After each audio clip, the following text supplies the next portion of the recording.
শীতের এই মৌসুমে বাড়িতে পিঠে হবে না তাই কখনো হয়? নমস্কার, আজ আমি আপনাদেরকে পুলি পিঠের রেসিপি বানিয়ে দেখাবো। নরম এবং সফট কিভাবে বানানো যায় সেটাই আজ আপনাদেরকে করে দেখাবো। আমি শ্রাবণী, আপনারা দেখছেন শ্রাবণীর সাথে রান্নাঘর। চলুন তবে রেসিপিটি শুরু করি। আর আমার চ্যানেলে আপনারা যারা নতুন, এখন সাবস্ক্রাইব করে রাখুন এরকম নতুন নতুন রেসিপি পেতে। সর্বপ্রথমে আমি কড়াইয়ে পরিমাণ মতো জল দিয়ে দিলাম। জলের মধ্যে সামান্য পরিমাণ লবণ দিয়ে জলটা গরম করে নেব। জল গরম হয়ে গেছে, এবারে আমি এর মধ্যে দিয়ে দেব চালের গুঁড়ো আর সামান্য আটা। আমি এখানে সমস্ত ময়দাগুলোকে খামির করে নেব। আমি এখানে 400 গ্রাম চালের গুঁড়ো আর 100 গ্রাম মতো গমের ময়দা ব্যবহার করেছি।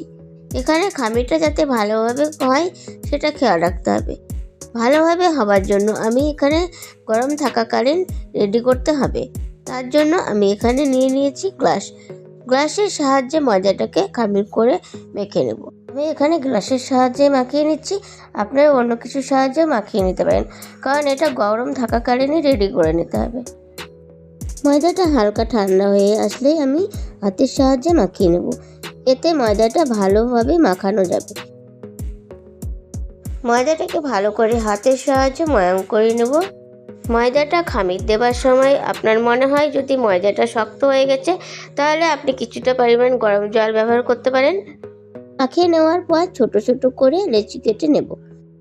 আমি লেচিগুলো ঠিক লুচির সাইজের মতো করে লেচিগুলো কেটে নিচ্ছি। আমি যেহেতু চাচি দিয়ে বানাবো, তাই আমি চাচি প্রথমে বানিয়ে নিয়েছিলাম। চাচিটার রেসিপি আপনারা দেখতে চাইলে অবশ্যই কমেন্টে জানাবেন। এবারে আমি পুলি পিঠাগুলো তৈরি করার জন্য প্রথমে ময়দাগুলোকে হালকা পাতলা পাতলা করে ঠিক এইভাবে বানিয়ে নিচ্ছি। আপনারা দেখতে পাচ্ছেন আমি এইভাবে পাতলা করে নিচ্ছি। আর এর মধ্যে দিয়ে দেব চাচি। আপনারা চাইলে নারকেলের পুর দিয়েও বানাতে পারেন, নারকেলের পুর দিয়ে বানালেও খুব সুন্দর লাগবে। চাচি দেওয়ার পর ভালো করে মুখটা বন্ধ করে দেব আর সুন্দর একটা এইভাবে ডিজাইন করে নেব। এইভাবে আমি আর একটা পিঠা আপনাদেরকে বানিয়ে দেখাচ্ছি।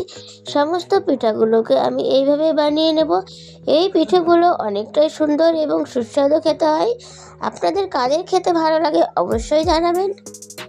আমি এইভাবে ডিজাইন করে নিচ্ছি, আপনারা চাইলে ডিজাইন না করতে পারেন।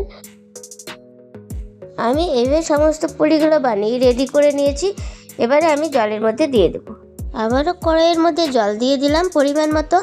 জলের মধ্যে দিয়ে দিলাম একটা তেজপাতা আর 4-5টা এলাচগুলো আমি ফাটিয়ে দিয়েছি। এবার জলটা গরম হলেই দিয়ে দেব।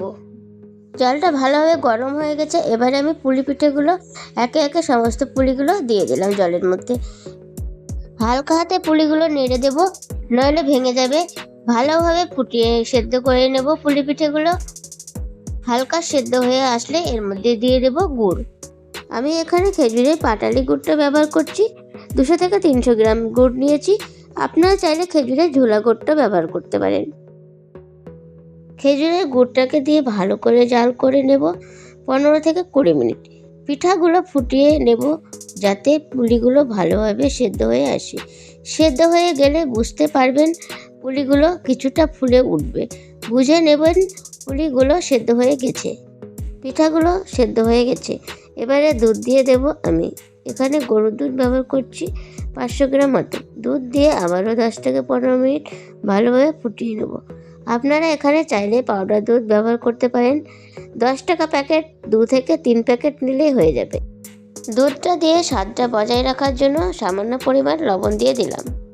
আমাদের পিঠা পরিবেশন করার জন্য রেডি।